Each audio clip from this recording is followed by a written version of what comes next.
5 minutes to go over the plie. Okay, so my last video I went over the squat, and today I'm gonna go over the plie, working from the ground up to get that entire body involved and keep the core engaged the entire time you're in the movement, okay? So you're gonna start with those feet nice and wide, okay? So you want them way more than shoulder width apart. One common fault I always see is people try to just go a little bit wider than their shoulders, and then when they bend, look, my knees come all the way. We're really challenging the flexibility through the ankle. And my knees come way out in front of my toes, and I tilt forward because I can't maintain that kind of alignment.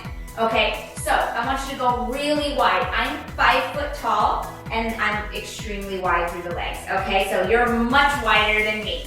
Toes are turned out at about a 45-degree angle, so we're slightly externally rotated from the top of the hip. Okay, because that whole leg, okay, goes outbound just a bit.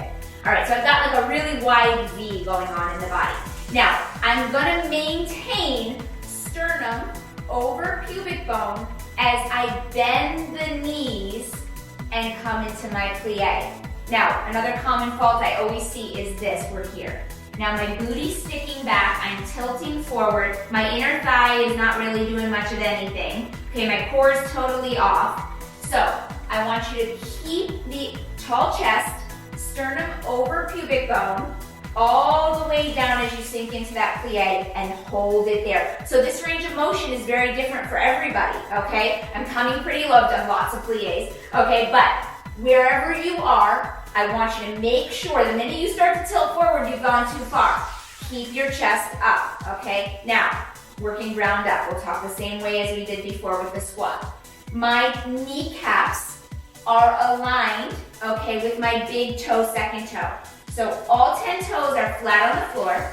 Okay, I've got my heel down. I'm trying to equalize the weight between the sole of my foot. So I'm heavy underneath my big toe. I'm heavy underneath my pinky toe, all the way through the center of my heel. So I make like a triangle through the sole of my foot. Okay, so not clenching the toes, they're relaxed. All right, so if those veins are popping out on your foot, let's relax those toes, okay? Now, working up. You want to get that knee, it's aligned with big toe, second toe, but you also want to make sure that the inner thighs are opening that knee, okay? So, in that low plie position right now, I want you to think about butterflying from the top of the hip, those inner thighs open. Now, all of a sudden, your glutes turned on, your inner thighs are engaged, right? That inner thigh is gonna lead up into the pelvic floor and the low belly, so there you go. Your core is now involved, okay? So we're drawing that belly button up and in between the shoulder blades.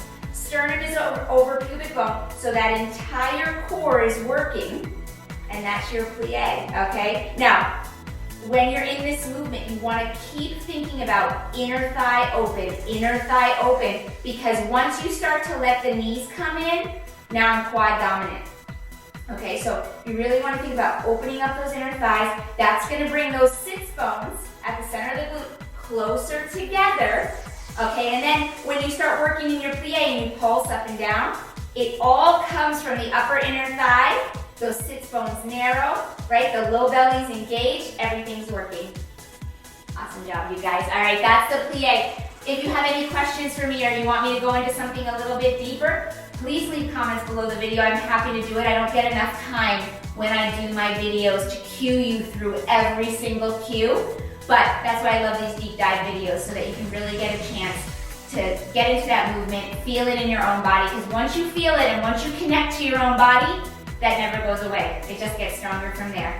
I'll see you guys next time.